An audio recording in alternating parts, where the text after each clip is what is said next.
Hey everybody, Pastor Kyle here, checking in from my office this week. So we just got done with our first Sunday of our Genesis series. We cracked the book open, so to speak, and looked at really all 50 chapters. We just did an overview on Sunday, and there's a theme that came out, just checking in with people that I've talked with, seeing how some of the responses were online, and then getting some feedback as well. For texting questions in. And as a reminder, if you want to text questions in during this series of Genesis, just check out this number here. We'll throw it up on the screen. There we go. And you can have your questions addressed. I will probably do a lot of them in these midweek check-ins on video, especially if it's something that we talked about already, then I'll go ahead and address it on here. And a lot of these videos are going to be unscripted. It's going to be me talking with just you, or I might have somebody else on, and they can give us their thoughts as well. But trying to be unscripted, I'll do my research obviously, and try to check in with an informed response. But each week during these midweek check-ins, it'll just me be having this conversation about the book of Genesis with you based on your questions. So there's some interesting things that came up. First, a lot of people resonated with the idea, these 4 words that were so impactful that start the Bible. In the beginning, God, right? God. And the reason we really focused in on that on Sunday was, that has to be the basis. If somebody is going to give an introduction to themselves, the first words are pretty important. And so when God said, all right, I'm going to start this all off, and it's going to begin with a foundational principle, the foundational truth that in the beginning, God. And that says a lot about him. It says a lot that before anything was, he was. And that's a profound statement that's hard to wrap our heads around, but it's truth nonetheless that is incredibly important to wrestle with and to try to ask yourself what that means, right? That before anything was, he was there. And yet he wants to reveal himself to us. He wants to be known by us, because the very next phrase that comes in verse 1 of Genesis 1 is, in the beginning God created the heavens and the earth. And that shows power, right? It shows us a being that is beyond our capability to understand, because you have a God that is outside of time and space. What's that mean? I don't even know. You have a God that's outside of matter itself. Well, what does that mean? Man, I don't know. That's really hard to wrap my mind around too. You have a God that's powerful enough to speak the stars into existence. Check out Psalm 33 for that one. But powerful enough to speak the stars into existence. It's like, again, what does that mean? Man, I don't know. And then you go to the last one is that this God is not just some impersonal force, not just some impersonal energy, right? And that's kind of the vibe we've got nowadays a lot of times is, oh yeah, the universe. It's like, no, the universe doesn't want to do anything. The universe just is. Who wants to do something is the God of the Bible, who says, I can create from nothing. I was here when there was nothing, and I have the power to do it. And yet I wanted to do it because of something. And that's what I think is cool. If you follow the path of the creation account, God is very intentionally setting things up for the introduction of people, right? So in the beginning, God created the heavens and the earth, powerful enough to do it with the intent to want to do it with the purpose of saying, hey, I don't need anything else or anybody else, but I want relationship with people like you. And that's why Genesis 1:27 is so important, because people like us, people like you, right, are created in the image of God.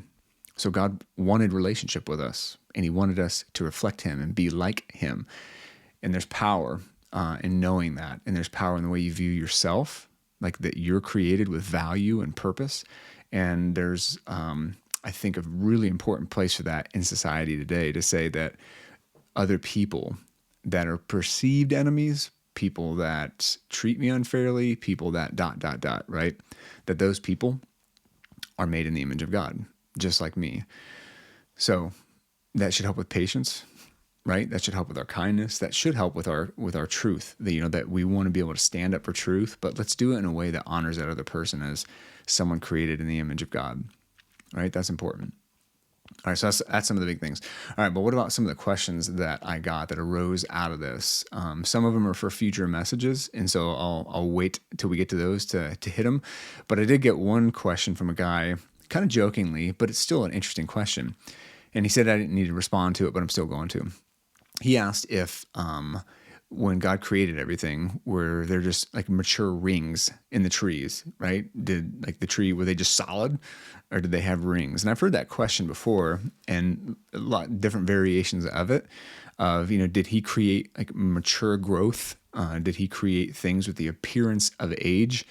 And those are really good questions. And I don't have any answer for those really good questions, but they're really fascinating to think about. And so here's my thought. I lean toward yes. That's probably what he did. There must have been the appearance of age that I think things would have just developed really quickly, like watching something happen and fast forward, right, in one of those videos. But I don't know. That's logical. But we're talking about the miraculous here. We're talking about in the beginning God, and then the universe, right? So I think. Here's what I think, though. I think that it does us a lot of good when it comes to this stuff, and because there's some trickier, difficult, I don't know questions. Did Adam and Eve have belly buttons? I don't know, right?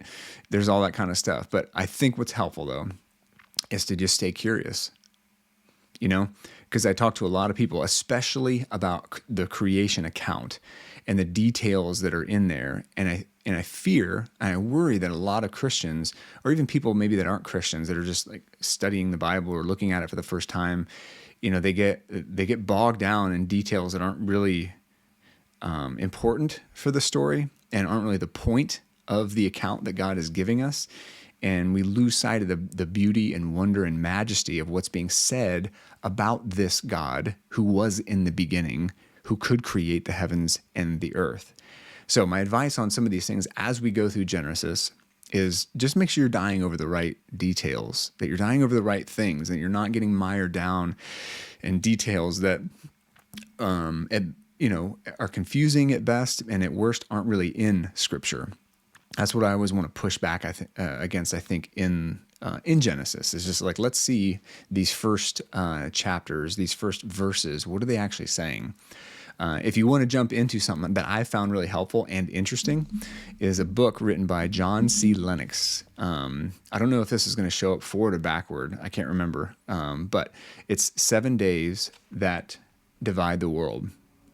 So this is a book that was really, really interesting, and I like the title of it. But John C. Lennox is a Christian, mathematician, a PhD, a brilliant dude, way smarter than me. But 7 Days That Divide the World. And it's a play on words, obviously, because it's like people really get hung up on the days and the timing. And it's just very interesting. And the subtitle is The Beginning According to Genesis and Science, because he's a man of science and a man of Jesus. And again, a brilliant guy. Used to be part of Ravi Zacharias International Ministries and their apologetics team. So just something that'll stretch you a little bit has been interesting for me. And there's other resources I'll be sharing as we go along as well. But again, stay curious. Okay, stay curious when it comes to this stuff. What is God saying about himself? That's our theme question for the first part of Genesis, is what is God revealing about himself in these early verses and in these early chapters? So, thirdly, is just interesting conversations I've been having lately about AI, right? So what are your thoughts? I'd love, if you're watching this, I'd love for you to comment your thoughts below on artificial intelligence and things like ChatGPT and Alexa and Siri and all these things, because artificial intelligence has been in our lives for a while now, but lately it's like getting really, really fast, right? And really, really complex. Also in kind of a related / unrelated topic is aliens came up. Somebody asked me what my thoughts were on aliens and these videos that have been released by the Pentagon, and it's like there's a lot of like futuristic sci-fi stuff happening right now, isn't there? I mean, you've got like artificial intelligence that's going to get smarter than us and, like take over the world. And you've got aliens. It's like, man, haven't we been making movies about this stuff for a while? And none of them end well.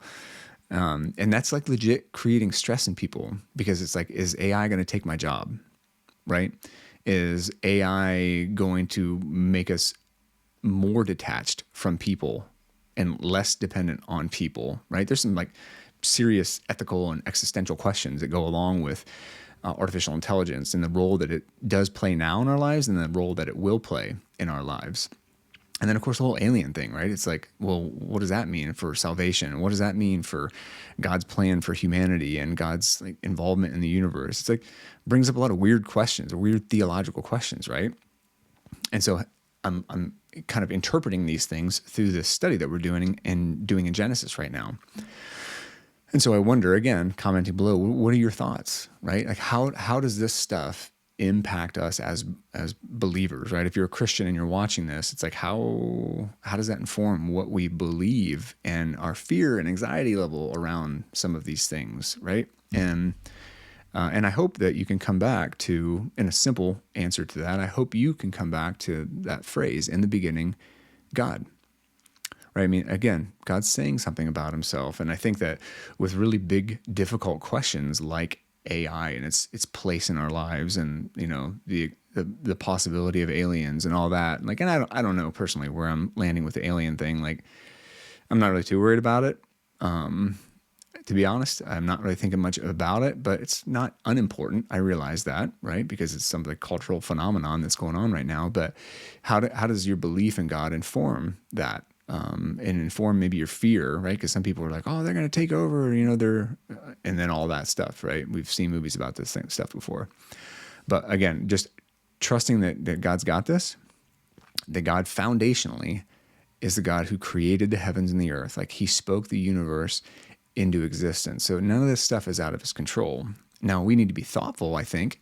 We need to be paying attention, to go back to AI. We need to be paying attention how reliant we are on it, because there are dangers, right? If you're a student, are you just having AI write your papers, right? There's no integrity in that, and that's not a great path to go down. So we need to decide how we're going to use these things, Chat GPT, Alexa, all this kind of stuff, to enrich our lives and really make us better as human beings and not become addicted to it and not be looking for meaning and value and answer to life's deepest questions and relationship and all these things. Like we can't be looking to computers for that kind of stuff. So there are some of those things that we should be thoughtful of, but like with any other technology, it's just technology. It's going to depend on what we do with it and the choices that we make with it, knowing that we belong to a creator God, knowing that, yeah, we're accountable to him, right? When you make everything, you get to make the rules. When you're that kind of powerful, you have that kind of ability. And so to say that I'm still going to honor other people, right? Because relationships are crazy important. Community is crazy important. And so we need to be leaning into those things. And social media and all the AI that is built into social media and YouTube and the internet, man, they're all pushing us down a very narrow path, right? Algorithms are not a good thing because there's something called confirmation bias, right? Where the more that you watch of something online, the more you're going to get of that. And typically it's going to get more extreme and more narrow. So just be mindful of that, right? As a follower of Christ, as somebody that has a mind, a heart, and a soul, like, I need to be careful with these things, right? These gifts that God has given us, being made in his image, right? I need to be careful with what I am and with who I am and what I'm allowing my kids to watch and how much I'm allowing them to consume, right? Because how is that affecting them as a human, as somebody made in the image of God? So these ideas from scripture aren't just, pie in the sky ideas. It really can inform the way that we live our lives. Am I taking away from my time with my family? Right? Because I'm obsessed with social media and obsessed with technology, right? These are good questions to be asking in light of what God expects of us, being made in his image and being image bearers of the creator. But as far as all these other bigger questions, there's a lot still, it seems like, going on constantly in the news. I want you to just really fall back on that question that I started off with. What is Genesis? Those early verses, what is that revealing about God? because this world has been crazy, and there's been a lot of craziness happening for thousands of years. Thousands and thousands and thousands of human years of history. So where do we go with our fears today? Where do we go with our worries and concern today? Where do we go with how culture is like getting pretty unhealthy because of how we're treating each other, right? We're doing a lot of relationship via a screen and via a keyboard. How is that affecting our relationships? How is it affecting how we are politically, right? Because we're being pushed into these more and more narrow camps, right? Where you're over there and that means you hate me, right? Think about topics like politics, sexuality, gender, like these things that, man, they are just ripping us apart. And it feels like we can't even just have conversations anymore, right? All of this stuff, all these real big life issues can find a place in Scripture. They really can. Like, how do we treat one another? How do we approach these if we are made in the image of God? If God intentionally made us, there's a place.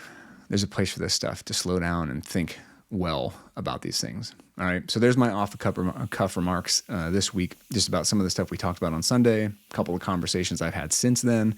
There's lots of more interesting stuff out there. I know lots of other thoughts, but if you've got thoughts, go ahead and comment below, and maybe I'll touch base on some of them next week when we check back in. All right. But it was great seeing everybody today. Look forward to seeing you either Sunday or here again next week. God bless you.